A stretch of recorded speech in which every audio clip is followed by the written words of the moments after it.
Saudara, PLN mengungkap pemadaman listrik bergilir di sejumlah daerah akibat kendala teknis dan pasokan batubara. Di sisi lain, Kementerian SDM membantah pasokan batubara langka. Pemadaman listrik bergilir di sejumlah daerah membuat banyak pedagang berkeluh kesah.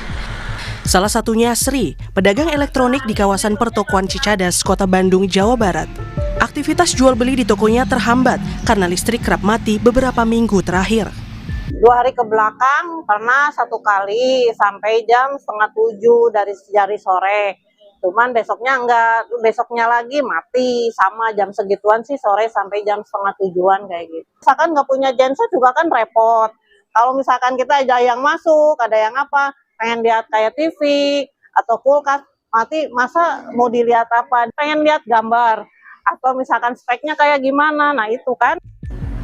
Pedagang di daerah lainnya seperti di Depok dan Indramayu, Jawa Barat, serta Blora dan Semarang, Jawa Tengah juga terdampak pemadaman listrik beberapa waktu belakangan. Mereka merugi hingga ditinggal pembeli karena usaha mereka sulit beroperasi saat dapat giliran listrik padam. Menteri ESDM Bahlil Lahadalia menyatakan telah berkomunikasi intensif dengan Direktur Utama PLN terkait teknis mencegah pemadaman listrik. Bahlil memastikan tak ada kendala pasokan batubara dari pihak Kementerian ESDM ke PLN. Namun, PLN perlu memastikan teknis distribusi batubara tersebut berjalan lancar ke pembangkit listrik PLN dan mitranya. Batubara tidak ada kelangkaan. Nah, tapi teknisnya untuk sampai di power plant-nya itu bukan tugas Dirjen Minerba. Itu sudah merupakan teknis daripada manajemen logistik yang dilakukan oleh PLN. Itu. Jadi pemerintah punya kewajiban adalah menyiapkan alokasi perusahaannya apa dan segera mendorong untuk kontrak.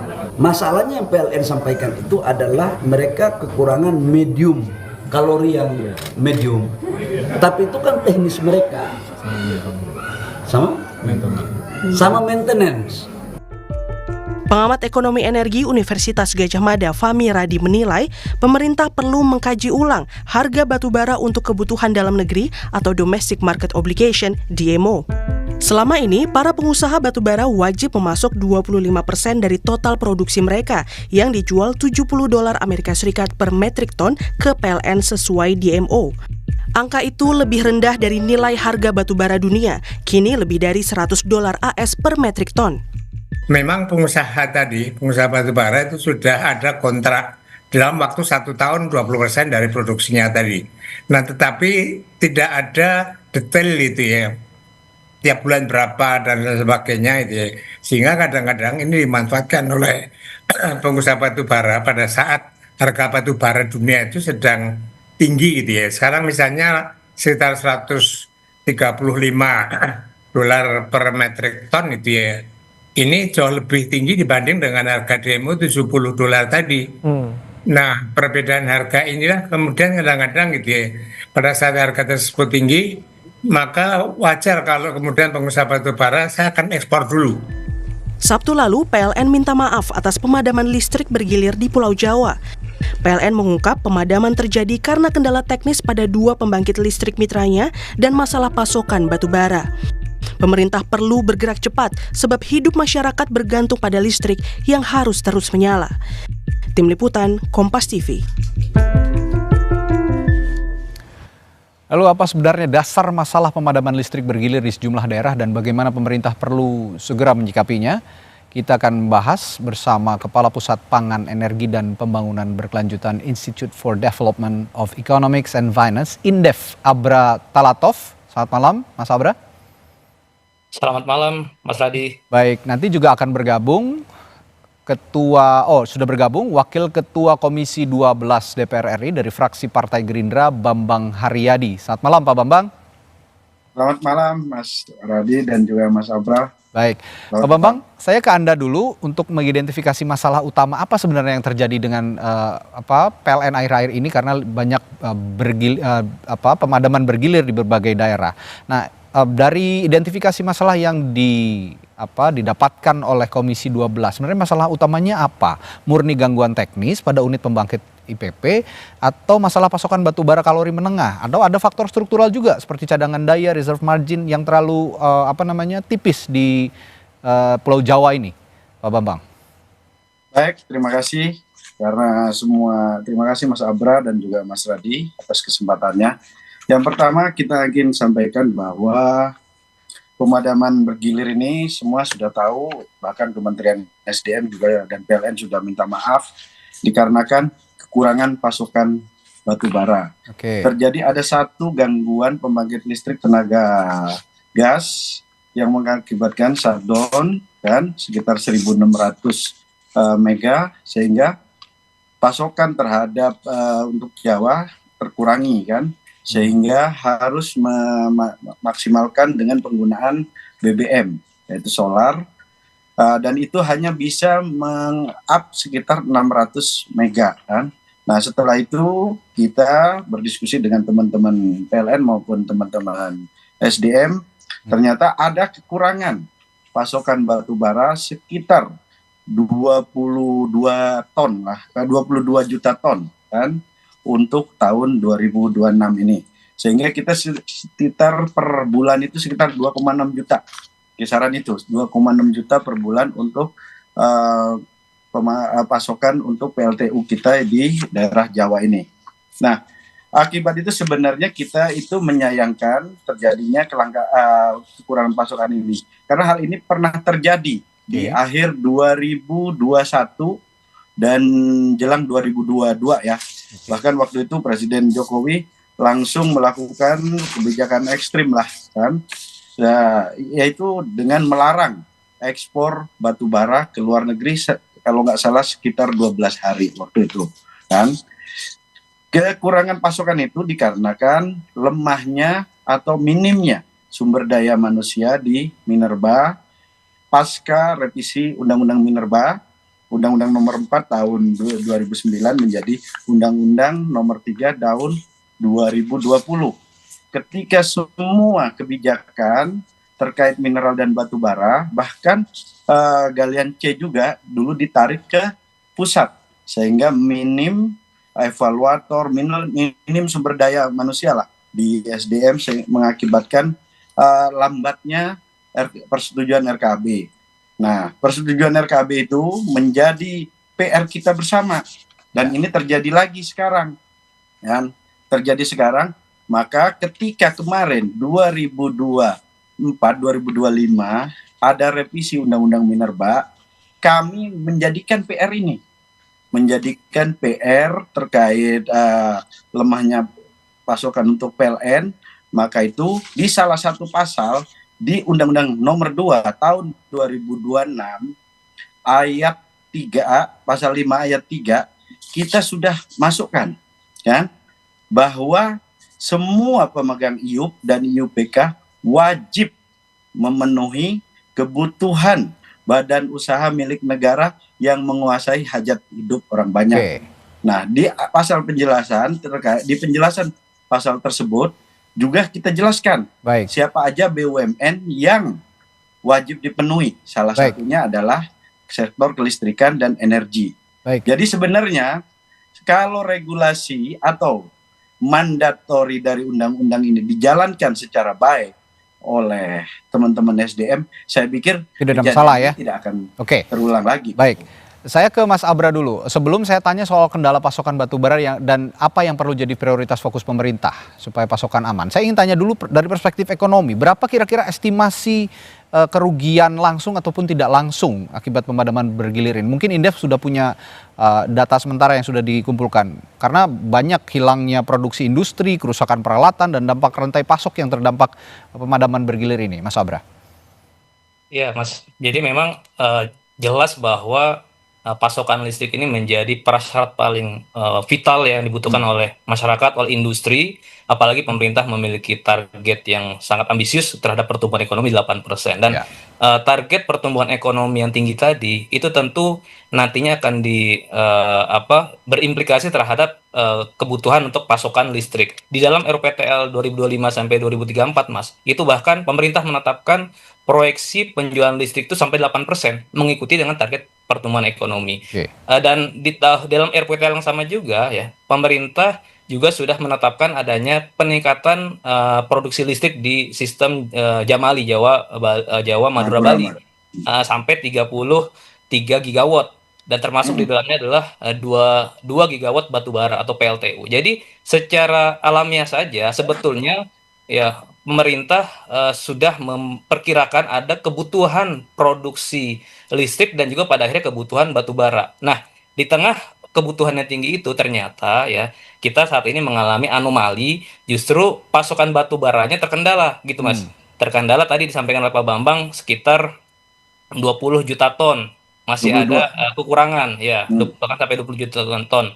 Nah, sebetulnya sebelum bicara kekurangan 20 juta ton tadi, Mas, kalau kita bandingkan dengan realisasi DMO batubara di tahun lalu, Mas, itu realisasinya mencapai 870 juta ton. Nah, saat ini itu dari 600 juta ton meningkat menjadi 733 juta ton. Ada relaksasi. Nah, artinya ada selisih nih, Mas.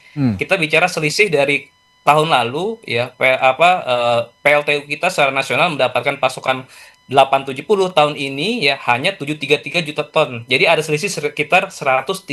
Ini di periode yang sama ya? Iya, di periode tahun ini. Jadi memang ini saya pikir masalah struktural, masalah yang cukup sensitif ya, karena pada akhirnya tadi kebutuhan untuk hari operasional batubara yang idealnya itu adalah 15 sampai 20 hari. Saya nggak tahu apakah Komisi 12 juga sudah pegang data. Ini sebenarnya sekarang ini berapa yang dipegang oleh baik PLN maupun oleh IPP. Karena tadi Pak Bambang bilang di tahun 2021, 2022 awal itu pernah kejadian HOP kita, hari operasional kita hanya 5 sampai 10 hari. Krisis, makanya waktu itu pemerintah melakukan rem darurat untuk melarang ekspor selama 1 bulan. Itu untuk menjamin pasokan. Ya, jadi intinya sudah ada estimasi berapa besar kerugiannya, singkat Mas Abra, sebelum saya ke Pak Bambang lagi? Ya Mas, ini memang karena masih berjalan Mas. Jadi masih berjalan ya, jadi masih di pemadaman ini akan berlanjut sampai kapan? Yang jelas sektor industri manufaktur ini yang paling terpapar. Karena dampak parah. Kemarin Mas, penjualan listrik dari sektor industri itu mengalami kenaikan sampai 17,1%.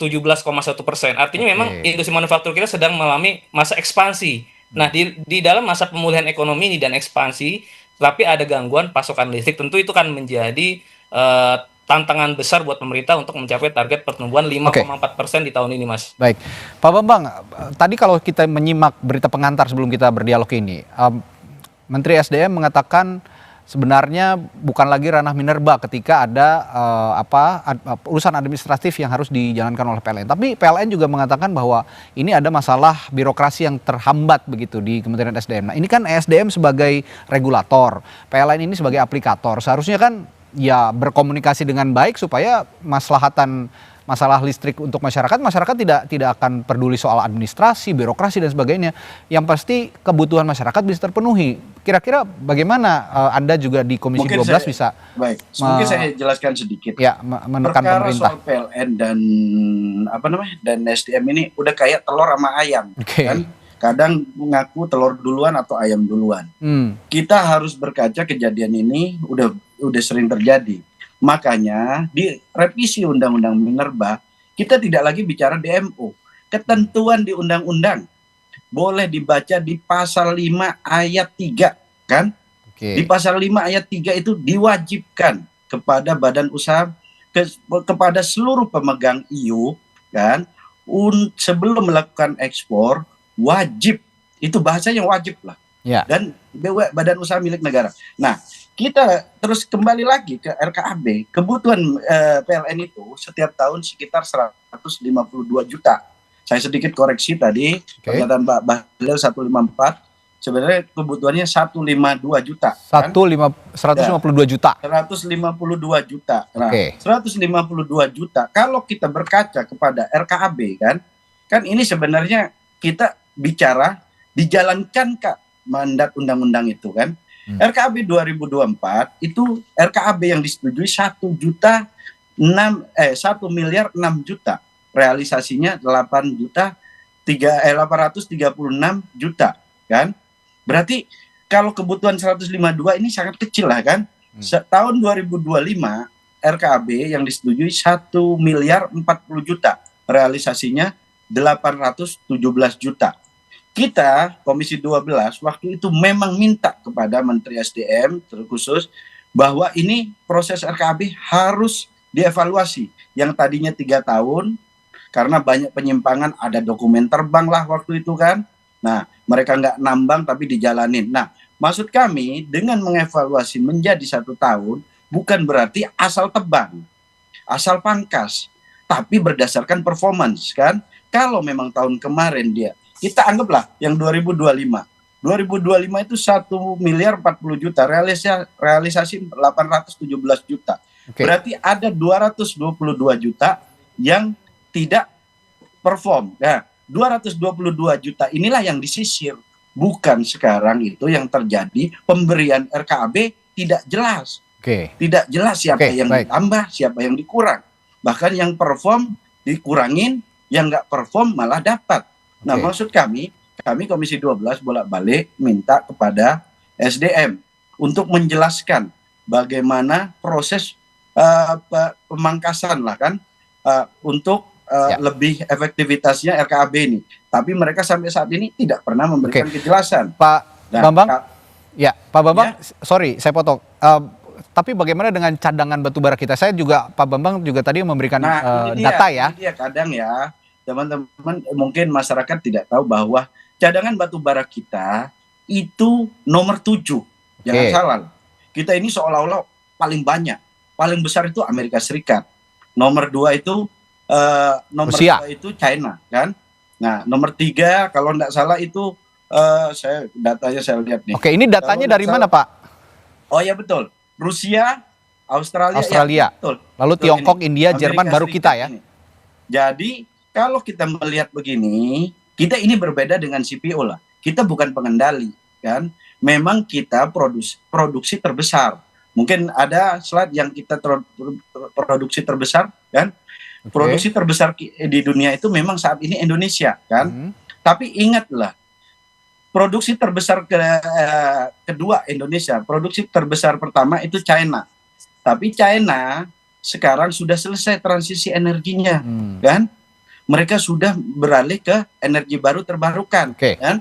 Nah, ketika cadangan mereka besar melimpah, tidak menutup kemungkinan mereka akan meluber ke negara-negara lain.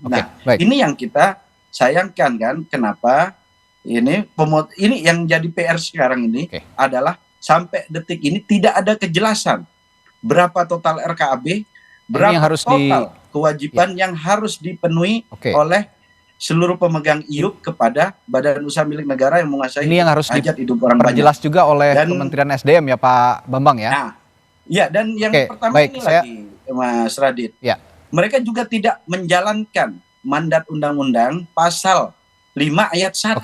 Baik Pak Bambang, saya tangkap. Yang berbunyi bahwa mereka itu wajib mengkonsultasikan, bukan persetujuan ya, menyampaikan berapa sih RKAB total, berapa untuk keperluan BUMN. Ini yang harus di follow up ke Kementerian SDM. Saya singkat terakhir ke Mas Abra.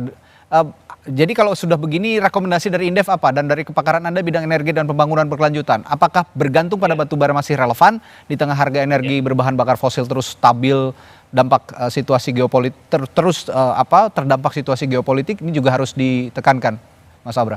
Ya, belajar dari pengalaman sekarang. Jadi intinya ini kan persoalan juga muncul akibat pengesahan RKAB yang terlambat. Yang semestinya idealnya RKAB itu bisa ditetapkan di tahun sebelum operasional berjalan, sehingga tidak menjadi gangguan bagi para produsen maupun pembangkit. Yang kedua, saya pikir perlu ada penyesuaian Permen DMO tadi terkait dengan penetapan waktu RKAB. Kemudian yang kedua adalah agar kuota DMO dalam RKAB itu diprioritaskan untuk sektor-sektor di hulu, khususnya di sektor listrik, kemudian pupuk dan lain sebagainya. Sehingga meskipun pemerintah punya motif untuk memberantas under invoicing ya, tetapi juga jangan sampai ini justru berbalik arah ya, membahayakan ketahanan energi kita. Jadi juga harus diperhatikan kira-kira resikonya terhadap keandalan listrik kita. Kemudian yang berikutnya adalah dalam hal tadi Pak Bambang mengatakan sudah ada revisi Undang-Undang Minerba, jadi kita tinggal menunggu bagaimana sikap tegas pemerintah ya untuk dalam tanda kutip memang memaksa ya para pemegang IUP-IUPK tadi untuk memenuhi komitmennya untuk agar HOP batu bara tadi bisa dipenuhi karena 1 gigawatt Mas, kurang lebih itu butuh 8.000 sampai 12.000 ton Baik. per hari, artinya sekitar 4 juta ton batu bara per tahun. Nah, ini harus bisa dipastikan di tahun ini kita aman dan jangan sampai terulang lagi di tahun-tahun berikutnya. Karena ketika terjadi persoalan